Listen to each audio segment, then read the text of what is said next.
Correct.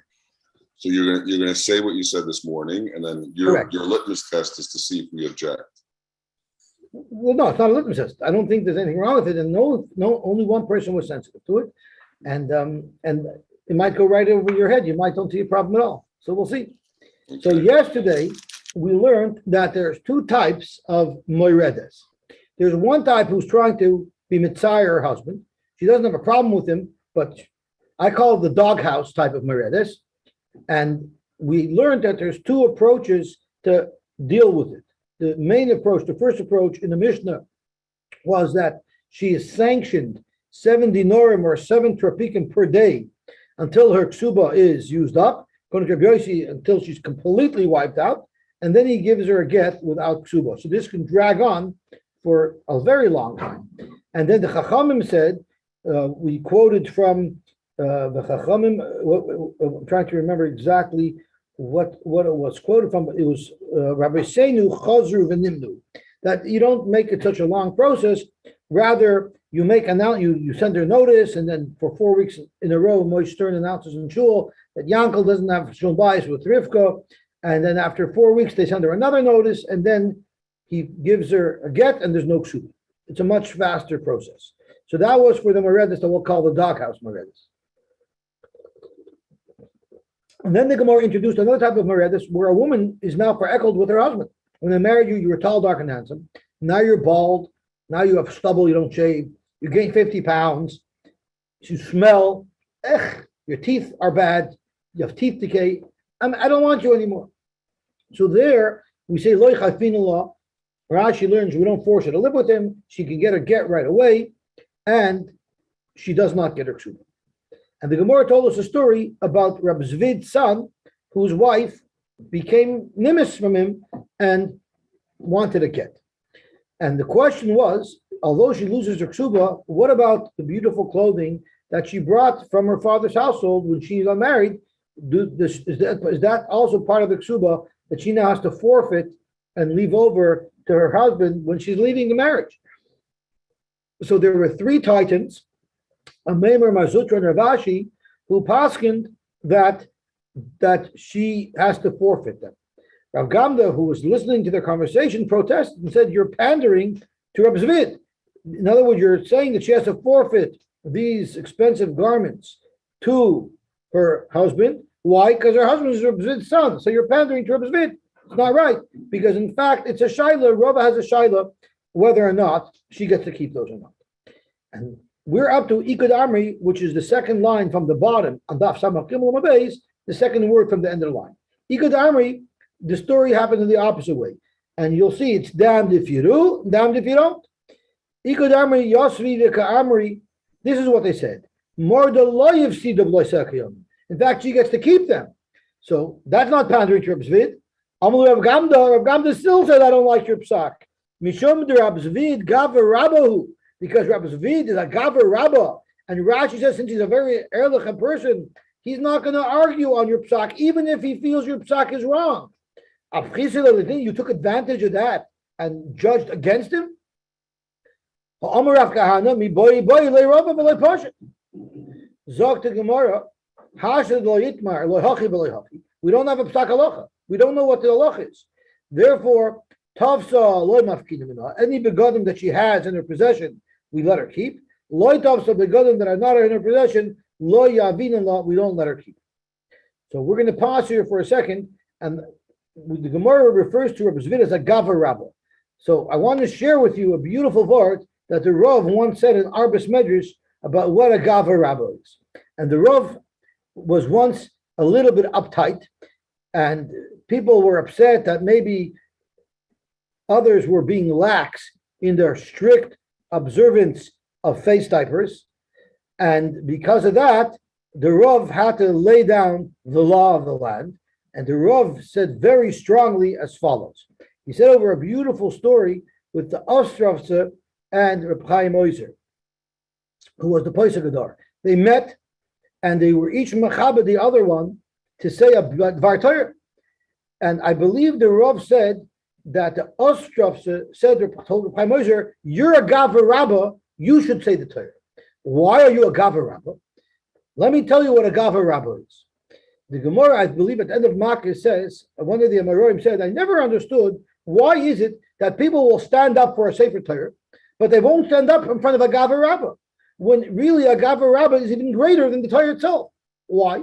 Because the Torah says, Arba Malchus, you get 40 Malchus. And Chazal came along and said, no, only 39. So they trumped the Torah and they reduced the Malchus. So that's why, that's a Gava Rabbah, Chazal who could trump the Torah. Frek the Ostrofse, I don't understand. That's not the first place in the Torah where 40 is reduced to 39. I believe by the Malachas of Shabbos as well. And that's earlier in the Torah. So it's not just that they trumped the Torah.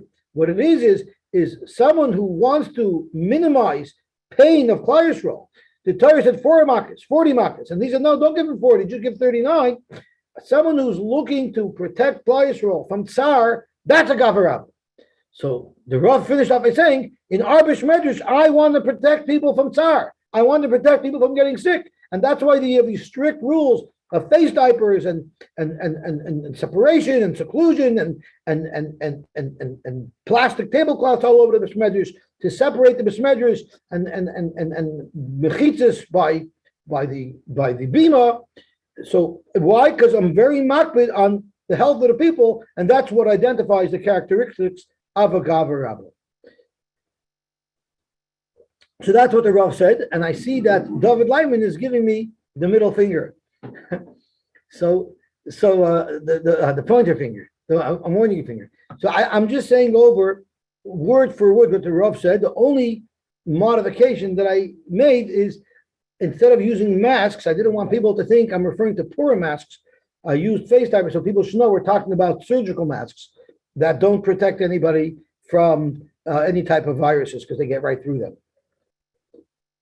So someone earlier in the morning felt that he doesn't want that it should be on video that this was discussed and no one was moicha. But Baruch Hashem, David is here, saved the day, and David is moicha. So Mamela, everything's good now. Okay. Zog to Gemara weiter.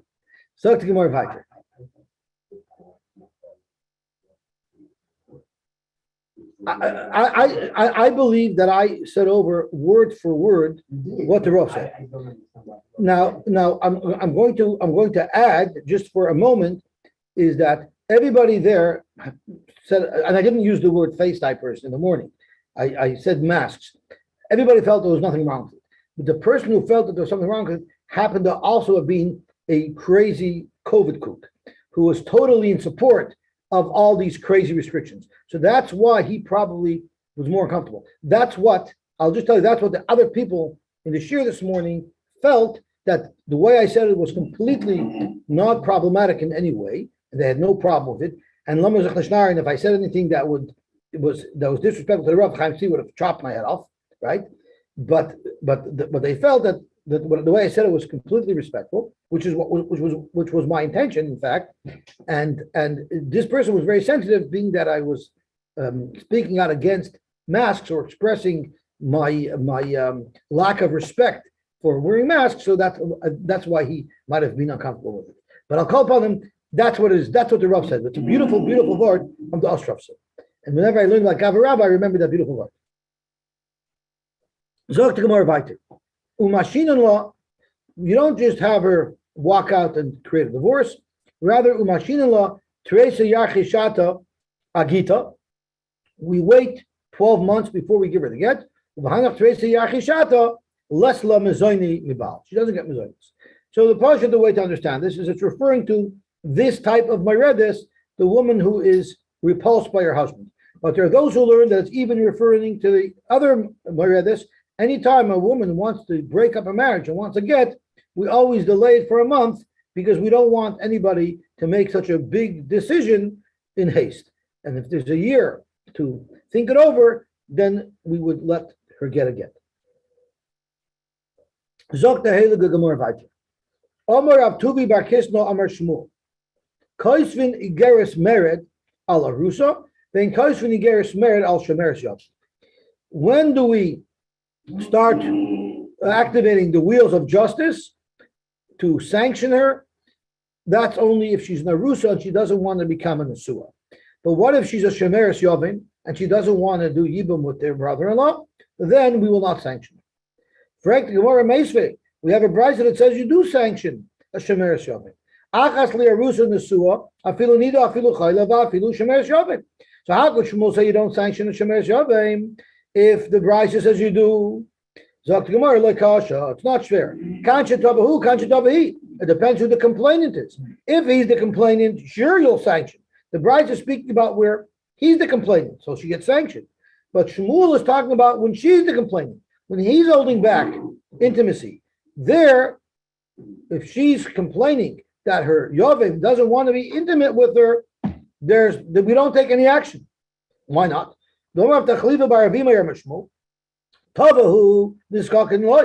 If he's complaining, he's the complainant, then you'll take on this case and you will sanction the girl, the wife. But Tava, if she's the complainant, ain't his cooking law. So before you get all concerned and say that it's not equal application of justice, let's allow the Gemara to elaborate and explain. The Gemara, Yosy, doesn't ein miskoken law, doesn't law refer to feminine? Yeah, if she has a complaint, we don't take up her case. It says, Tava, if she makes coming to complain, ein miskoken law, we don't take up her complaint. We don't connect. Zok means to connect with it. We don't connect with her complaint. Meaning we don't take action. We don't take action on her behalf. It says Tava.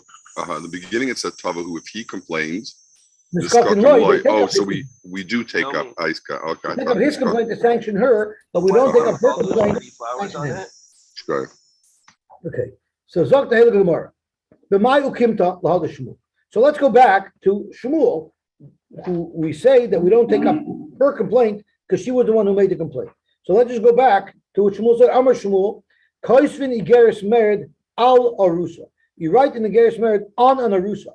Doesn't this sound like he's the complainant and we're writing the star Mered on her? If she's the complainant, it should have said Kaisvin Igeris Mered le Arusa. We write a Igeris Mered for the Arusa, but the subject of it is the husband. So from Shmuel's wording, it sounds very much like the husband is the complainant and not the wife. So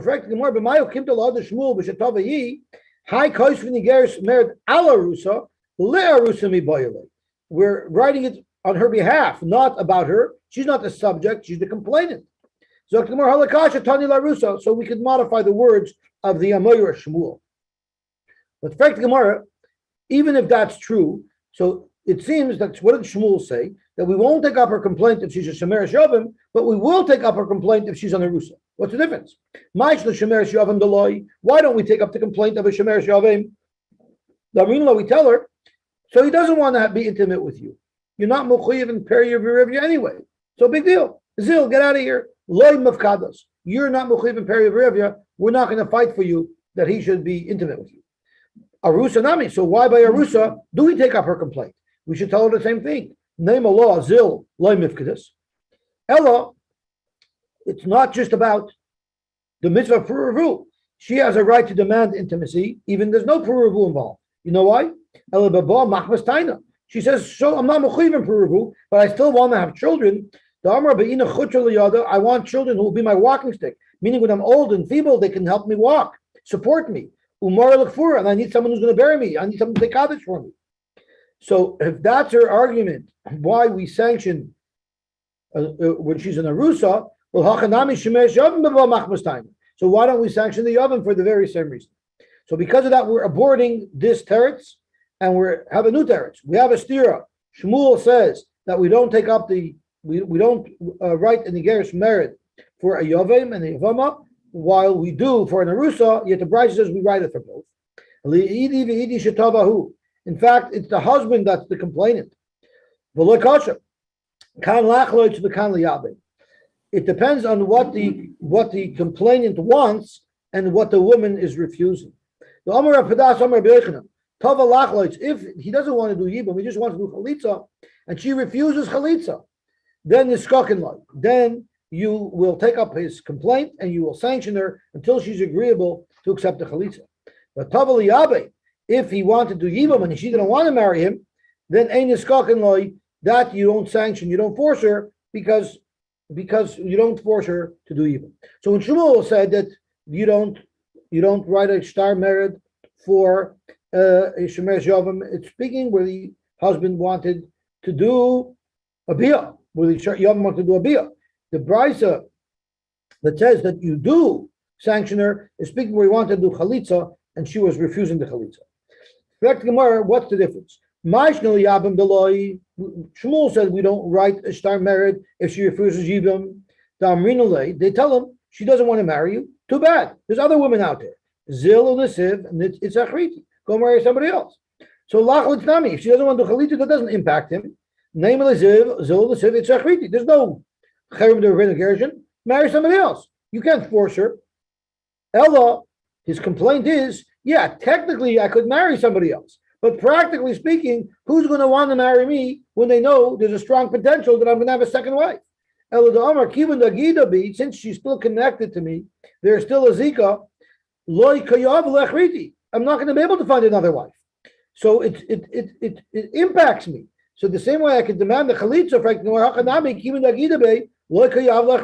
so then he should be able to demand a ksav mered, even if he wants to do ibam, because regardless, she's preventing him from being able to find a woman. Ella, we have to say that both cases, Sai Shmuel's case and Sai the Brisa, is when they wanted ibam. Yet Shmuel says there's no merit, and the Brisa says there is. You know why? Kan commissioner Rishona, kan commissioner Achron. The question is do we prefer ibam or do we prefer chalitza? The time we learned mitzvahs yibum kodemes to mitzvahs chalitza. Really, yibum is the primary mitzvah. You don't want to do the primary mitzvah of take her in, so you make chalitza. The Rishayna shayim mischaven l'shul mitzvah. Originally, where people were l'shem shemayim, that's when we said yibum should be done first, and that's what the Brisa is talking about when the Brisa says you sanction a woman who doesn't want to do yibum. But actually nowadays, shayim mischaven l'shul mitzvah. Amr, they said mitzvahs chalitza kodemes l'mitzvahs yibum, do chalitza, and therefore, when Shmuel said that if he's demanding yibum and she doesn't want to give it, you don't sanction her because in fact you'd rather them do chalitza. So the Gemara said that a man is sanctioned 3 trapikin or 3 dinarim per week that he refuses services. What exactly is this currency trapik? It's a stira. It's a coin called an astira. The chama astira. How much is an astira? Palga de zuzah, it's the half of a zuz. Rashi gives us a little bit more information on the currency. And Rashi says, Palga de zuzah, it's a zuz tsuri, it's a zuz from the region of Tsuri, sheish ma'akosef. A zuz is 6 ma'akosef. A trapik is half of that. So that means a trapik is 3 ma'is. Trapik is 3 ma'is. So that means if it's 3 trapiks per week, it's a total of 9 trapiks, right? 9 trapiks. So if you take the 6 days of chayil and you divide 9 into 6, it works out to 1.5 mo'is per day. Just to give us a perspective of what's the value of a ma', we know that a man has to give his wife discretionary spending money of 1 ma' per week. So it's probably about $1. I guess it depends on who you are. But I'll call upon him. So it's a small amount, but he has to give her 3 ma'os per day. 1.5 ma'os per day of a withholding, which works out in 6 days. It's 9 ma'. Tanya Namahapi. Yeah. See, how does that relate to the Mea Kesa for the Tzuba? What's the relationship? So we know how many weeks. I don't know. I don't know. The Mea Kesef is 100 sloyim, I think. So that's way more. Well, I mean, that's been on my mind for the last 4 days, how long it takes, because one of the mandarim said it was 3 tropics a week or until the ksuba is used up. So was that on Ahmed Bay's, we're going to get a more comprehensive list of coins and how they relate to each other. Okay. So that's a good point. David wants to know this 3 per day, how long does it take to squeeze up ksuba? So if it's three tropics a day, how many tropics are there in the full ksuba? So let's see if we could figure that out. I know there's a lot more information on currency on the base. So let's see the Gemara. Tanya Amachi, we learned as well,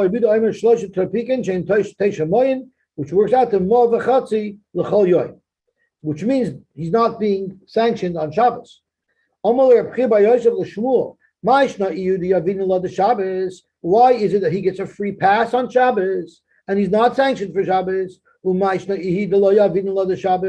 it's exactly the opposite. Why when she is being sanctioned, you give the husband even for Shabbos because it's 7 to the beginning, 1 per day. So why does the husband get one even on Shabbos? Yet when she's being wronged and we're sanctioning him, we don't give her for Shabbos. So Dr. Gemara, I'll tell you why. Because this looks, it's not Schar Shabbos, but it looks like Schar Shabbos. We're not giving her anything. We're just reducing the amount of money that she's getting, so that doesn't look like Schar Shabbos. But the man where we're asking him to give her, when she's the victim and he's giving her money, so he's actually giving her money, there it's Mechse Kischar Shabbos. So there's actually a shayla. What if someone owes you money? Is he allowed to work for you? And you'll just reduce the amount of money that he owes you? It's not Mechse Kischar Shabbos. But that's mamash Schar Shabbos, so that's why it's not a problem. In the case where it's only Mechse, you could say it's not Mechse, but in the case of a real Schar Shabbos, it would be a problem. Oh, so Toshis asked that kasha, beautiful kasha. What about Avla? So Toshis, it's not a per week fine; it's a per day fine. So if he only is withholding services for 2 days, then he only has to give 3 more. He doesn't get penalized for the whole week. So now we have a very interesting Gemara. And I looked up all the Rishonim and Achronim, and nobody elaborates on this other than what we'll see in Ration. Zok the Heilige Gemara. Amalei Reb Chia bar Yosef l'Shmuel. Ma bein morid l'morid. So why is it that when he's a morid, he is only sanctioned 3 dinarim or 3 terapics a week? Yet she's sanctioned 7. That's not fair. Why is her punishment so much greater than his punishment? Amar lei. So Shmuel said, we look at how much tsar is being inflicted. And there's a lot more tsar on a man when a woman is not giving him intimacy than there is for a woman where a man doesn't give her intimacy. In other words, the man needs it much more. And the proof is in the pudding. Very practical proof. Are there more Johns that are hiring prostitutes, or there are more women who are hiring male prostitutes?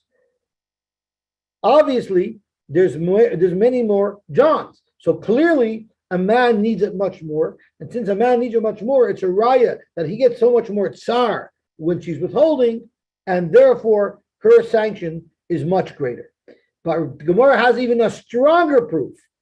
Dover acher ze yitzre mebechutz. A person who has a taiva, it looks like he has a flashlight in his pocket. Imagine the guy's walking around with a flashlight in his pocket. It's very embarrassing for him. Her, sure, she might want the intimacy, but at least it's not embarrassing to walk around. I didn't make this up. Look at Rashi. Everyone can tell that he's aroused, right? So therefore, it's embarrassing for him to walk around like that. So that's an extra humiliation for him, and therefore he's entitled to more compensation. So like I said, I was looking all through Al Bachroinim to see maybe someone elaborates and gives more information, but Vaytachois, it's self-explanatory because this is what it is. Zogt the Heilige Mishnah Vayter. This is going to be a very mathematical Gemara because, like David mentioned earlier, we're going to be discussing now currencies and coins and how they are evaluated and how they compare to each other and what you could buy for them. Zogt the Gemara. Hamashris ishtoi al yidei shlish.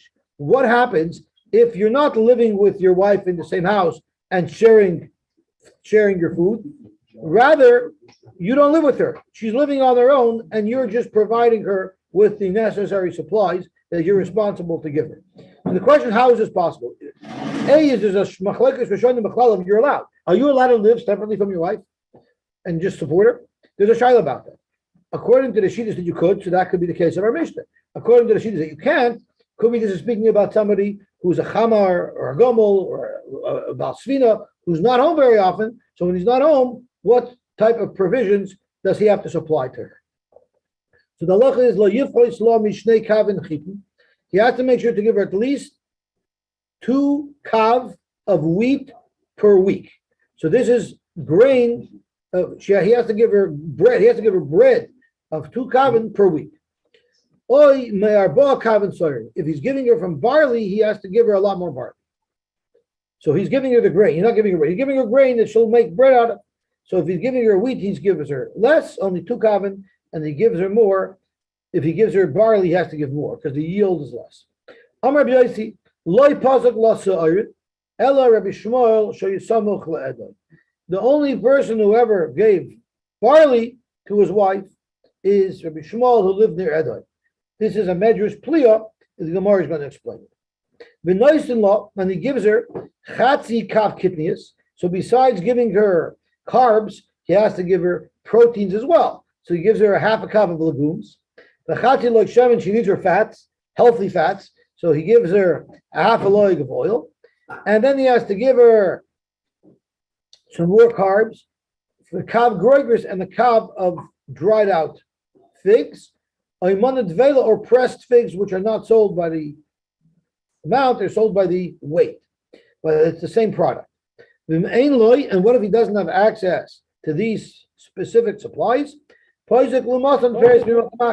He can substitute other products for these products.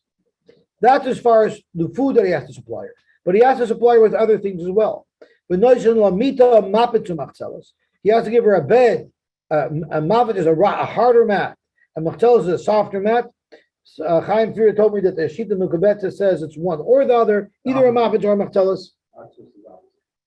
The what? Machtelis is a hard mat and a mavet is soft. Okay, well Rashi says, so let's see if I made a mistake with reading Rashi. Mavet is rachmi machtelis. A mavet is softer. So the article read Rashi properly, and I was mistaken. Surprise, surprise. Okay? I'm not a Gavarava. Zog to Gemara, V'nois-in-law, keep all the Rasha. He has to give her a shaitel. Well, it's not even a shaitel, it means a tichel. He has to give her a cover for her head. Rashi says this V'nois-in-law is different than the previous V'nois-in-law. The previous V'nois-in-law is whenever she needs it, she has to get it for her. So if her bed breaks and she needs a new bread, he's got to buy one. But this V'nois-in-law is yearly. Once a year, he's got to buy her a new shaitel or a tichel. V'chagar l'masneh, and a belt. Others learn it's an apron. That's yearly. And u'minalayim mimoid l'moid. And he has to buy her new shoes every yom. The kelim, what about regular clothing? Clothing, he has to give her a budget of 50 zuz mishana l'shana. Every year, there's an annual budget of 50 zuz of clothing for his wife. However, he's giving her clothing. He's not just giving her cash, but he has to give her season-appropriate clothing. You won't give her brand new clothing, which are very warm and thick in the summer, because in the summer she wants to dress light. And not worn out clothing in the winter where she needs a heavier fabric to keep her warm. You buy her new clothing at the beginning of the winter. And by the time the summer comes along, the fabric will be thinned out, and therefore it'll be lightweight, perfect for summer. What about the old clothing? Who gets those old fabric? She gets to keep them. Another thing he has to give her is discretionary spending money. For her, whatever she wants. And so before we go on, if he's giving her 2 kav of chitin for a week, so let's just say, for argument's sake, that a person eats 2 meals a day, 7 days in the week, so 14 meals. So from the pastures of our Mishnah, you can get out of 2 kav 14 meals, right? So if that's the case, that means you're getting 7 meals per kav. 1 meal for every 7th of a kav. Does that make sense? So that means, that's what it is. The Gemara is going to challenge that. That's what the Gemara is going to focus on. How many meals can you actually get out of 2 kav? But from our Mishnah, it seems that you can get 14 meals out of 2 kav. Okay.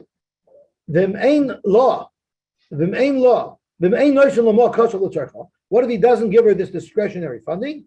Then then she gets to keep her own Ma'aseh Yadayim. And we had a shayla if that's referring to the Moiser Ma'aseh Yadayim, or it's referring to the actual Ma'aseh Yadayim, and the Moiser Ma'aseh Yadayim are connected to Mitzvahs.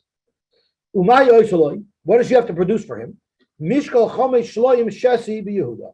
The weight of what 5 Shloim weigh in Yehuda, that amount of weight she has to spin Shesi, which is a thicker thread. She has to spin 5 Shloim of this type of thread. Shem Ezer Shloim the Galil, in the Galil who have smaller coins, it would be 10 Shloim. Or if she's spinning a thinner thread, a Mishkal Ezer Shloim Orev Yehuda, or 10 Shloim of the thinner thread in Yehuda, Shem Esrim Shloim the Galil. Now this is when she's, I'm sorry? Per week. That's per week, yeah. What if she's nursing? She can't work as hard. She doesn't have to produce as much, but it's double trouble. And not only doesn't she have to produce as much, she has to give them more. When do we say this? These are the bare minimums. Someone who's a balabat shaman, he has money. Of course, he would have to give his wife more generously. Only when she's a manika, or just in No, general? all the time. Yeah. So, Frank the Gemara, we've just determined that from 2 kaven you can get 14 meals. Sai Rabbi Yochanan ben Broika holds that you cannot even get 12 meals. You can get less than 12 meals out of 2 kaven. And Rabbi Shimon, we're going to illustrate, holds you can get 18 meals out of 2 kaven. So our Tana doesn't hold like Rabbi Yochanan ben Broika, but doesn't hold like Rabbi Shimon either. And where is this question come up? By Eir v'Tchumen. The Tanan we learned v'kama shi'urei. We know if somebody is on Shabbos, you're not allowed to walk more than 2,000 amas from your perimeter. So if you live in the city, you can't go more than 2,000 amas from the perimeter of the city. Well, what if you need to go more? So what you could do is, instead of stationing yourself in the city, you could station yourself just about 2,000 amas out of the city. So now you can go to the city because that's within the tchum of your new place where you've established yourself for Shabbos, and then you can go beyond by another 2,000 amas. So in order to station yourself in a place and make an Erev Tchumen, you have to put food down there. How much food do you have to put there? Anyone who wants to be part of that Erev Tchumen has to have enough for 2 sudos. If there's enough food for 2 sudos, that's considered parked over there, and that'll be your epicenter. You don't have to have as much chal as you need on Shabbos. You only need as much bread as you would eat during the week. No, you have to have enough bread that you would use for Shabbos. But don't think Rabbi Yehuda says you need more bread. It's v'zeh eschavnin lahaka. Rabbi Meir and Rabbi Yehuda were both trying to say you need less bread. Rabbi Meir ate less bread during the weekday than he ate on Shabbos. So that's what Rabbi Meir said. For an Erev Tchumen, you only need the lesser amount of bread that you would eat in a meal on the weekdays. Rabbi Yehuda said, no, I eat more bread during the weekday. I eat less bread on Shabbos because on Shabbos there's so much other food to eat. So I don't want to fill myself up with challah. And therefore, Rabbi Yehuda says, will require the amount of challah that you would eat on Shabbos, which is less, because they're trying to say that you need less bread to establish the Erev Tchumen. Now, Rabbi Meir and Rabbi Yehuda aren't very precise in how much we're talking about. But there's 2 more shittas in this brisa that give a very precise measurement, and that's what we're going to focus on. If it's kikar halakuach bepunjin, it's a kikar that you would buy by spending a punjin, when the price of wheat is 4 soin for 1 selah. So let's see what this translates into. Rabbi Yochanan ben Broika, nosan shir kotzev. Unlike Rabbi Meir and Rabbi Yehuda, who just said whatever you eat during the weekday, he provided a very specific amount, and that is kikar halakuach bepunjin kishalaychen dalet soin besela hang shtei sudos. This kikar is a kikar that can provide enough bread for 2 sudos. So this is really where we could stop in Rashi, because that's all we need to know from this Rashi is that according to Rabbi Yochanan ben Broika, a kikar that you buy with a punjin is enough for 2 sudos, which means the kasol kadaitach. So which is what a kikar with punjin kishalechet dalet soim besela hein shtei sudos. This kikar is 2 sudos. The kasol kadaitach chatzi kav, and that is a half of a kav. So that's all we need from here, is a half a kav will give you 2 sudois. If a half a kav will give you 2 sudois, how many sudois will 2 kav give you? 8, right? Our Mishnah says 14. So we have a deficit of 6. That's going to be the Gemara's kasha, that this doesn't coincide. Our Mishnah does not coincide with Rabbi Yochanan ben Broika. The warrior here, Rashi here goes into a greater detail of cheshbon, and I didn't really want to do because it's a little complicated. But David wanted to know the relationship of trepik to dinner. So let's just look at a couple of interesting things. There's 6 ma in a dinner. Okay, there's 6 ma in a dinner, and there's 4 dinarim in a selah. So there's 4 dinarim in a selah, which means that there's 24 ma in a selah, and the chiyuv of ksuba is 100 selah, right? 100 or 200. So 100 selah. If you're comparing a dinner to a selah, there are 100 dinarim in a selah, right? Because there's 4 dinner in a selah, so there's 400 dinner in 100 sloim. There's 800 dinner in 200 sloim. So if she's giving you 7 dinner a week, so it's almost like 10 weeks, right? Roughly, a little bit more, right? So it's 100 divided by 7 is 7 times 9 is 63. 7 times 10 is 70. So it's 13, 14. So that's how many weeks it would work out to if it's a dinner. If it's a trepik, it's a lot less than that. It would almost be double that amount of time. So that gives us a rough guesstimate of the time that she would have. But that's only the basic ksuba. If there's toisus ksuba and there's other nechasim that she brought into the estate, that would lengthen the amount of time for this process. Okay, so that was the shita of Rebbe Yochanan ben Broika. Rebbe Yochanan ben Broika holds clearly you can get 8 meals out of 2 kav, and we're saying you can get 14. So there's a deficit according to Rebbe Yochanan ben Broika. So let's have a look at Reb Shimon Omer. It's shtei yados lekikar mishalos kikars lekav. It's 2/3 of a kikar when 3 kikars make up a kav. So let's look at Rashi again, what that means to us. Reb Shimon Omer, beis sudos. What is 2 sudos, which is what you need for erev tchumen?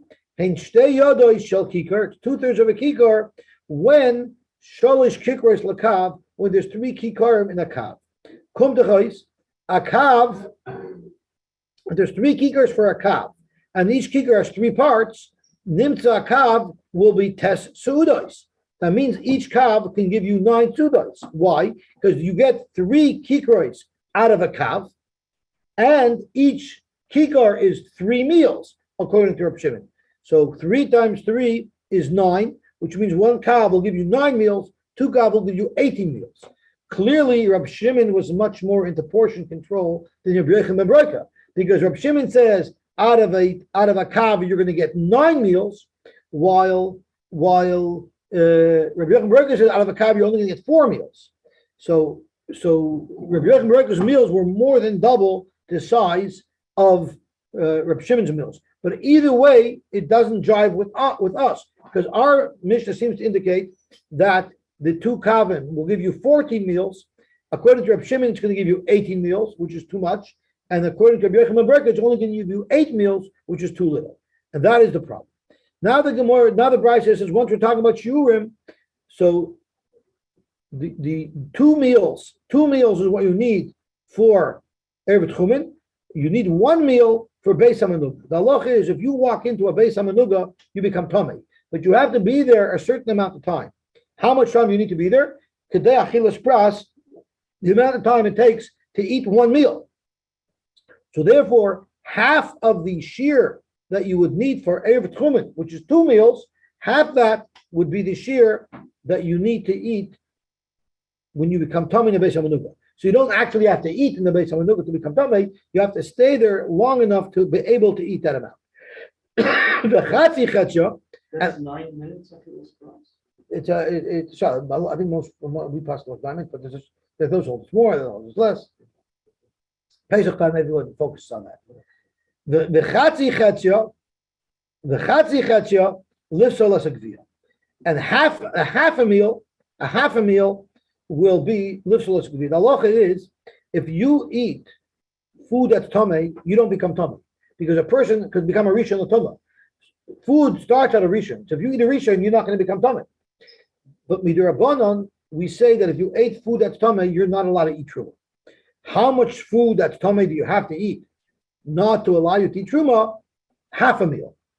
And the chatzi chetzia, and a quarter of a meal is the amount of food that could be makabel to masoifu. So food could become tamei, but not a little speck of food. There has to be at least a quarter of a meal. Makabel to masoifu.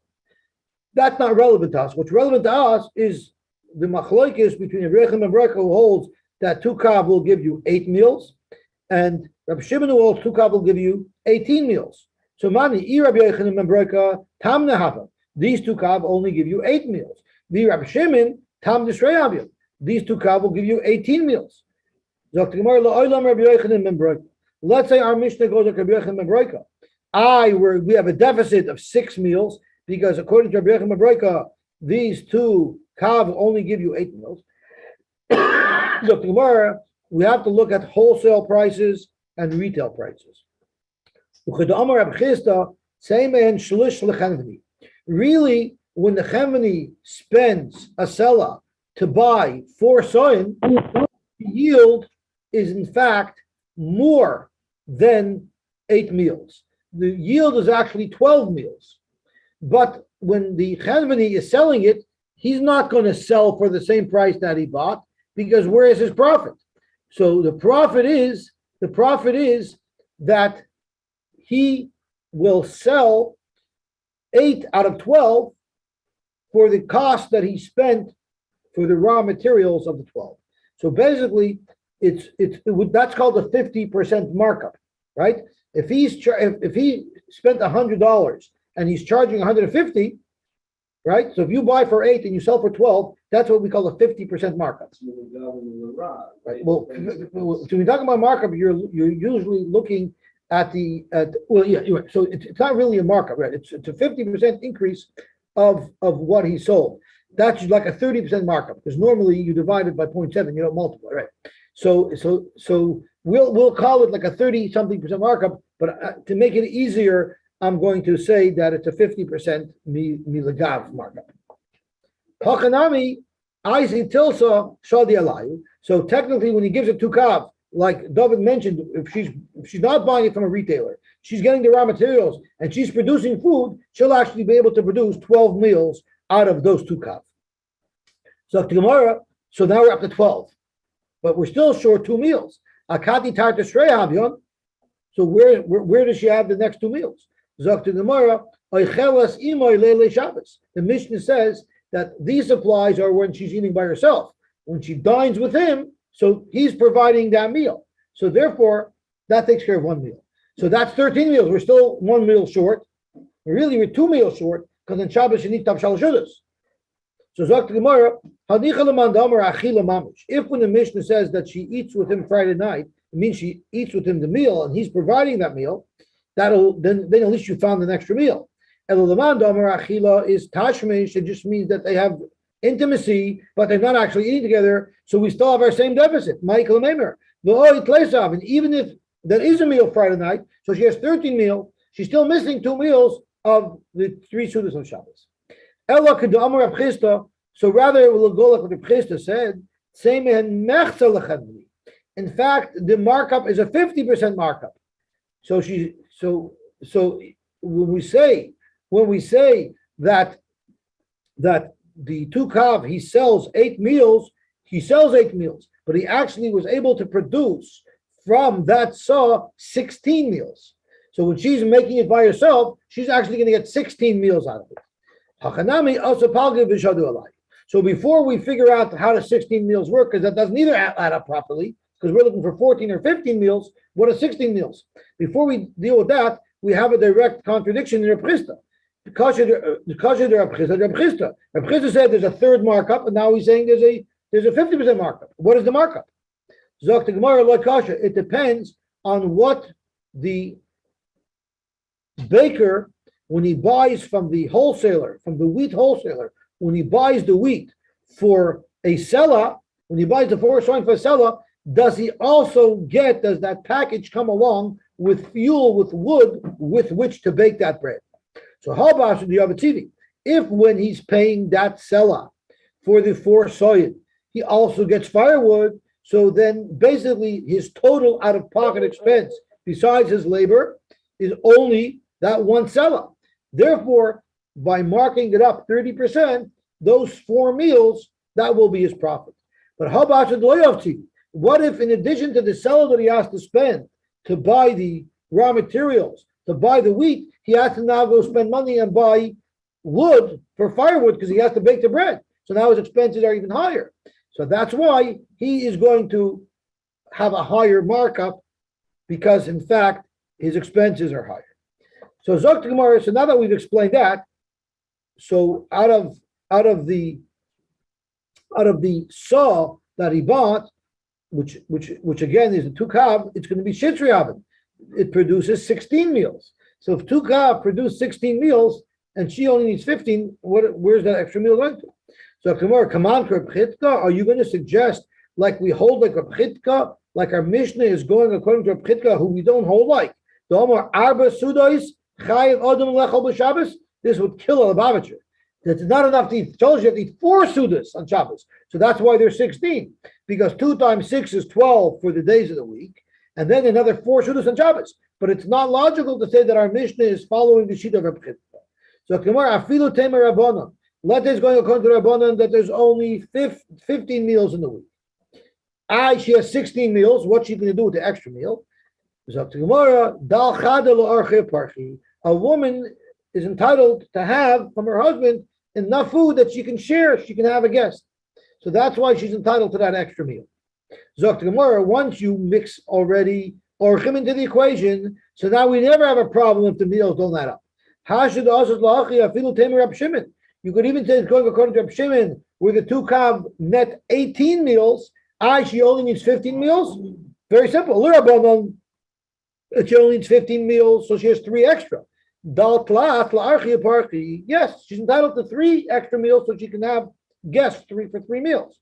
And Reb Chitka, who holds that she needs 12 and 4, and she needs 16 meals, so now she has 2 extra meals. So then she only gets 2 extra meals. So at the end of the day, we still have the same machlokes that our Mishnah is consistent with. If 2 kavin will net 16 meals, or if 2 kavin will net 18 meals. Either way, any extra meals will be given to an Eirich. I don't understand. Are you saying only in Edom do they give siren? There's no barley available in any other place in the world other than Edom. That's not logical.